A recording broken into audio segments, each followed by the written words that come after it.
how is recursion implemented? How is it possible to have one method call itself?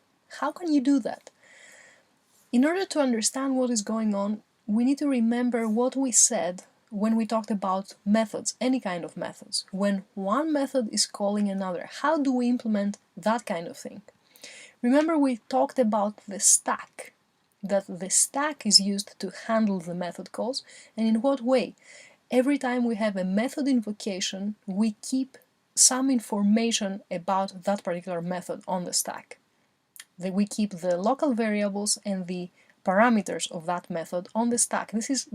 We save the state, let's say, of the method on the stack.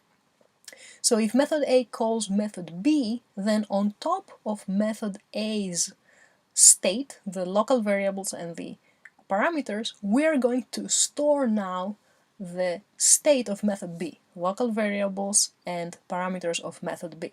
When we have a recursive call, things are very similar.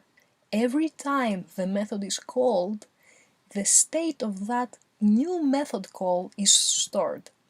So it doesn't matter that the same method is called, we are going to put on the stack the local variables and the parameters for that new method call, on top of the state of the previous method call.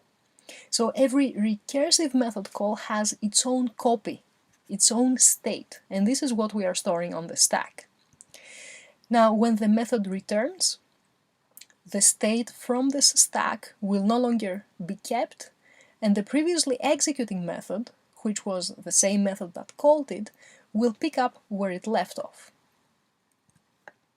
Let's see a specific example and a specific diagram that will probably help us understand this better. Suppose that the main method, our program, calls the factorial method with argument 4. What happens on the stack? We are storing on the stack the state for factorial 4. So local variables and the parameters, which in this case is the number 4. We know that inside the factorial 4 method invocation, inside the body of factorial, we are going to have a call to factorial again. And this time the call to factorial will be with argument 3.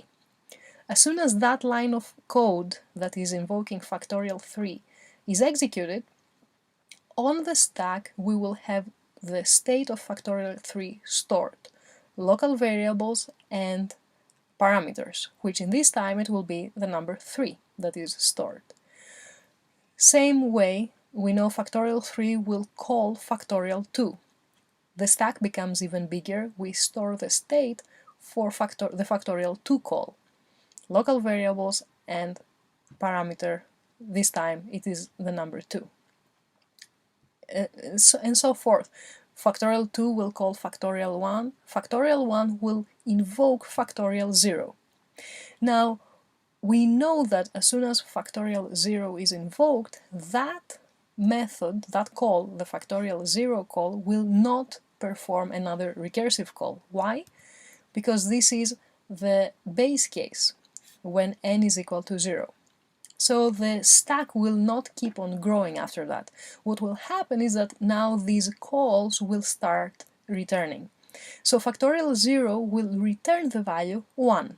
Where is it going to return it? To the method that invoked it, and that is the factorial 1 method call. So factorial 1 will receive the value 1 from the factorial 0, it will use it, and it will produce its own return value. Where is it going to return it? To the method that invoked it. Factorial 2 now gets as return value the value 1 from factorial 1. Same way also, the code for factorial 2 will return the value 2, and it will return it to the method that invoked it, which is the factorial 3 call.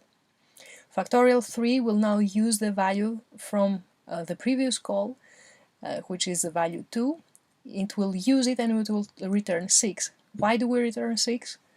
What will the factorial code do? It will use the value 2 and multiply it with the argument, which is 3.